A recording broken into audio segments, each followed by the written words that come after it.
President Emmerson Mnangagwa has made a veiled admission. His ZANU-PF party is ruptured amid growing discord over prospects he will be running for a third presidential term. Sanopinda mashoko tiona Idi Mnangagwa achadmita kuti aiwa discord rikuitika mubato reZANU-PF is the one responsible of it, ndiye rikonzeresa nokuda kwethe third term ambition. Sanopinda mashoko apinda sikunikwa kwaitiwa mu the news mbabo notiva wa subscribe like otina on the bell icon. Tipina mnamoyo kwa mchinzi. Fissures has also emerged over alleged unilateral decision by the ZANU-PF leader, particularly on the senior party appointments that saw the recent removal of Mike Bima, whom Nyaradzi Machacha replaced as National Political Commissar.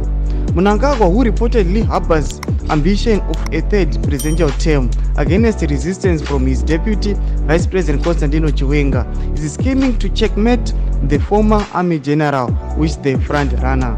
Speaking after a ZANU-PF Politburo meeting in Harare this week, Mnangagwa said there were pockets of discontent among his ZANU-PF party comrades without elaborating.